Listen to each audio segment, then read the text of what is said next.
Hello friends, welcome to police recruitment YouTube channel. ఇంకా ఎవరైనా మా ఛానల్ని సబ్స్క్రైబ్ చేయకుండా చూస్తుంటే ఖచ్చితంగా సబ్స్క్రైబ్ చేసి ఆ వెంటనే వచ్చే బెల్ ఐకాన్ని యాక్టివేట్ చేయండి. ఫ్రెండ్స్, తెలంగాణ రాష్ట్రంలో ప్రభుత్వ ఉద్యోగాల భర్తీకి సంబంధించి ఈరోజు పత్రికాముఖంగా వచ్చినటువంటి లేటెస్ట్ అప్డేట్స్ అయితే తెలుసుకున్నామండి. త్వరలో 20,000కు పైగా ఉద్యోగాల భర్తీ కోసం నోటిఫికేషన్స్ని విడుదల చేయనున్నట్లు పత్రికాముఖంగా సమాచారం అయితే రావడం జరిగిందనమాట. పోలీస్ శాఖలో ఉద్యోగాలని భర్తీ చేయనున్నారు. అదేవిధంగా విద్యుత్ శాఖ, అటవీ శాఖల్లో ఖాళీలను అయితే భర్తీ చేయనున్నట్లు సమాచారం అయితే ఉందన్నమాట. అలాగే ఈరోజు పత్రికాముఖంగా వచ్చినటువంటి లేటెస్ట్ కరెంట్ అఫైర్స్ అప్డేట్స్ అన్ని కూడా తెలుసుకున్నామండి. ప్రతి ఒక్కరు ఈ వీడియోని ఎండ్ వరకు చూడండి ఫ్రెండ్స్. పూర్తి వివరాల్లోకి వెళ్లే ముందుగా ఫ్రెండ్స్, తెలంగాణ నిరుద్యోగుల కోసం forest beat officer, SI constable, గ్రామపాలన ఆఫీసర్ ఉద్యోగాలు, అలాగే ఆర్ఆర్బి గ్రూప్ డి ఉద్యోగాలకు సంబంధించినటువంటి ఏ ఫుల్ కోర్స్ అయినా సరే తెలుగు విద్యార్థి యాప్ ద్వారా కేవలం 499 రూపీస్కే అందించడం జరుగుతోంది. హైదరాబాద్లోని ఫేమస్ ఫ్యాకల్టీస్తో క్లాసెస్ ఉంటాయి. ఈ కోర్సుల్లో వీడియో క్లాసెస్ ఉంటాయి, మీరు ప్రాక్టీస్ చేయడానికి టెస్టులు ఉంటాయి, మీరు ప్రిపేర్ అవ్వడానికి పీడిఎఫ్ ఫైల్స్ కూడా ఉంటాయి. యాప్కి సంబంధించినటువంటి లింక్ ఈ వీడియో కింద డిస్క్రిప్షన్లో ఇచ్చాను. ఆ లింక్పై క్లిక్ చేసి యాప్ని మీ మొబైల్లో ఇన్స్టాల్ చేసుకుని మీ మొబైల్ నెంబర్ ద్వారా లాగిన్ అయినట్లయితే ఫస్ట్ పేజ్లో క్రింద వైపున స్టోర్ అనేసి ఒక ఆప్షన్ ఉంటుంది. ఆ ఆప్షన్పై క్లిక్ చేసినట్లయితే యాప్లో ఉన్నటువంటి మొత్తం కోర్సెస్ అన్నీ కనిపిస్తాయి. తర్వాత మీకు కావాల్సినటువంటి కోర్స్పై క్లిక్ చేసి ఆ కోర్సుకు సంబంధించినటువంటి కంటెంట్ అంతా చెక్ చేసుకొని బై నౌ అనే ఆప్షన్పై క్లిక్ చేసి కోర్స్ని బై చేసుకోవచ్చు.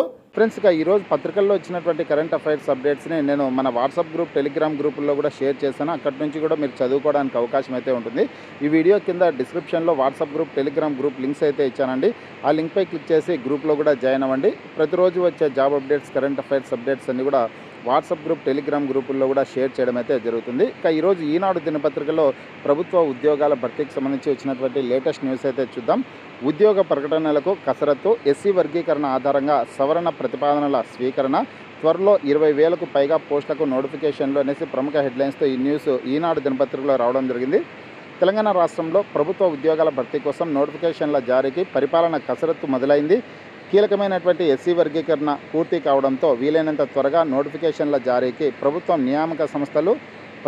నియామక సంస్థలు కార్యాచరణ చేపట్టాయి. 2024-25 ఏడాదికి ఉద్యోగాల భర్తీకి ప్రభుత్వం జారీ చేసిన జాబ్ క్యాలెండర్కు అనుగుణంగా అప్పటికే ప్రభుత్వం గుర్తించి పంపించిన ప్రతిపాదనల్లో మార్పులు చేర్పులు జరుగుతున్నాయి అనేసి ఇక్కడ ముఖ్యమైన సమాచారం అయితే రావడం జరిగిందండి. ఫ్రెండ్స్, 2024-25 సంవత్సరానికి సంబంధించి రాష్ట్ర ప్రభుత్వం జాబ్ క్యాలెండర్ని విడుదల చేసిన విషయం అందరికీ తెలిసిందే.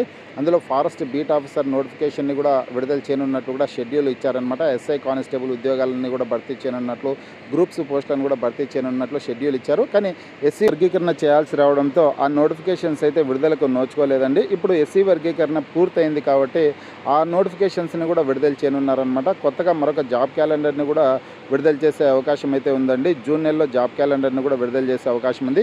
దాదాపు 20,000కు పైగా ఉద్యోగాల భర్తీ కోసం నోటిఫికేషన్స్ అయితే విడుదల చేయనున్నారు. గతంలో విడుదల చేసినటువంటి జాబ్ క్యాలెండర్లో ఇచ్చినటువంటి పోస్టులతో పాటు మరికొన్ని పోస్టులను కూడా యాడ్ చేసి కొత్త జాబ్ క్యాలెండర్ని విడుదల చేసి ఆ షెడ్యూల్కి అనుగుణంగా నోటిఫికేషన్స్ అయితే విడుదల చేయనున్నారు. బ్యాక్లాగ్ పోస్టులు కూడా అనేసిచ్చారు. రాష్ట్రంలో ప్రభుత్వ ఉద్యోగాల భర్తీకి ఏటా క్యాలెండర్ ప్రకటించాలని ప్రభుత్వం నిర్ణయించింది.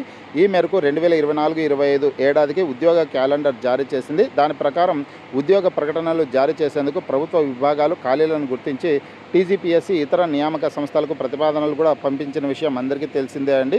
కానీ అది అమలు చేయనున్న సమయంలో ఎస్సీ వర్గీకరణకు అనుకూలంగా సుప్రీంకోర్టు తీర్పు ఇచ్చింది. ఎస్సీలోని ఉపకులాలకు న్యాయం జరిగేందుకు వీలుగా వర్గీకరణ ప్రక్రియ పూర్తయ్యే వరకు కొత్త నోటిఫికేషన్లు జారీ చేయబోమని ప్రభుత్వం స్పష్టం చేసిన విషయం అందరికీ తెలిసిందే అండి.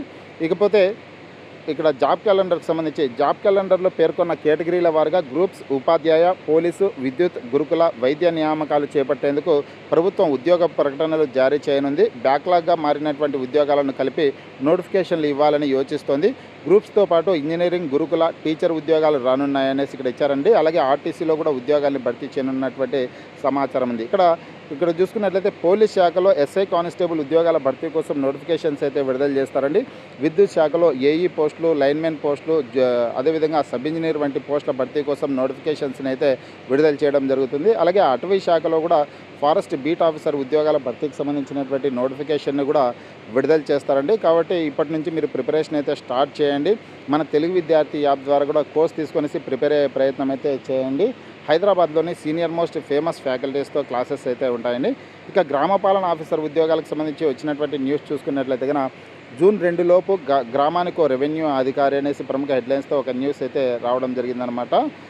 మంత్రి పొంగులేటి శ్రీనివాస్ రెడ్డి సార్ గారు చెప్పినటువంటి ముఖ్యమైన సమాచారం అయితే రావడం జరిగిందండి. భూ సమస్యలు అక్కడికక్కడే పరిష్కారం, భూభారతి అవగాహన కార్యక్రమాల్లో మంత్రి పొంగులేటి వెల్లడి అనేసి ఇచ్చారు.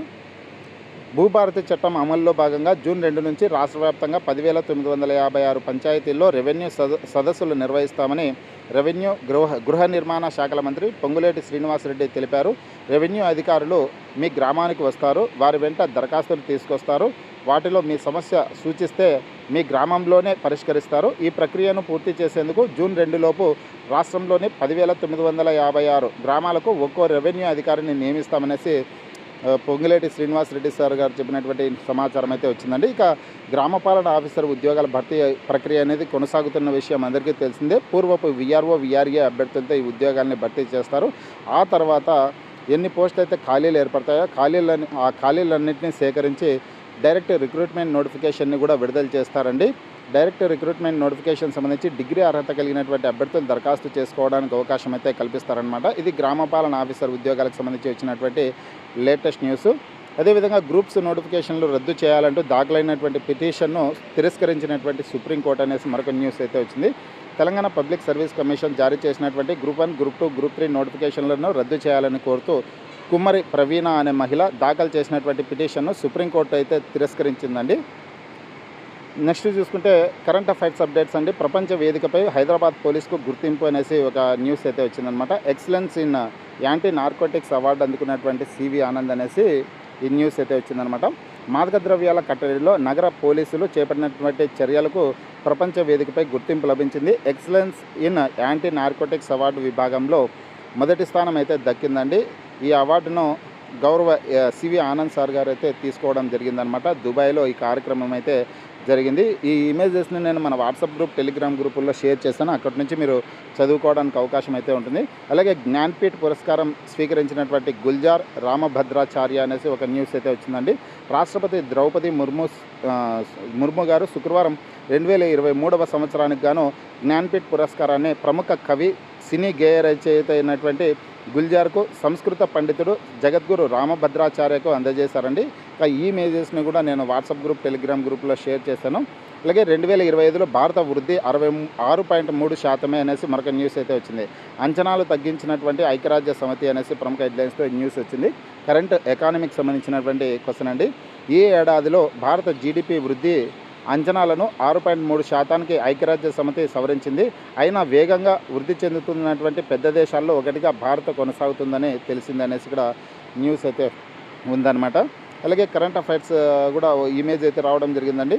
భారత 52వ ప్రధాన న్యాయమూర్తిగా జస్టిస్ భూషణ్ రామకృష్ణ గవాయ్ గారు మే 14వ తారీఖున ప్రమాణ స్వీకారం చేసినటువంటి విషయం అందరికీ తెలిసిందే. ఆయనకు సంబంధించినటువంటి ఇన్ఫర్మేషన్ అయితే వచ్చింది. అలాగే యూపీఎస్సీ చైర్మన్గా రక్షణ శాఖ మాజీ కార్యదర్శి అజయ్ కుమార్ గారు నియమితులైనటువంటి విషయం అందరికీ తెలిసిందే. ఆయనకు సంబంధించినటువంటి ఇన్ఫర్మేషన్ కూడా రావడం జరిగింది. అలాగే భారత మూలాలు ఉన్నటువంటి అనితా ఆనంద్, మనిందర్ సిద్ధులకు కెనడా ప్రధాని మార్క్ కార్నీ తన మంత్రివర్గంలో కీలక పదవులు అయితే ఇచ్చారండి. వారికి సంబంధించినటువంటి సమాచారం కూడా వచ్చింది. కెనడా విదేశాంగ శాఖ మంత్రిగా అనితా ఆనంద్ గారిని అయితే కన్నా నియమించడం అయితే జరిగిందనమాట. ఈ సమాచారం అంతా కూడా మీరు వాట్సాప్ గ్రూప్, టెలిగ్రామ్ గ్రూప్ ద్వారా చదువుకోవడానికి అవకాశం అయితే ఉంటుంది. ఇవ్వండి ఈరోజు పత్రికాముఖంగా వచ్చినటువంటి లేటెస్ట్ జాబ్ అప్డేట్స్ మరియు కరెంట్ అఫైర్స్ అప్డేట్స్. మీకు ఈ వీడియో నచ్చినట్లయితే లైక్ చేయండి, షేర్ చేయండి.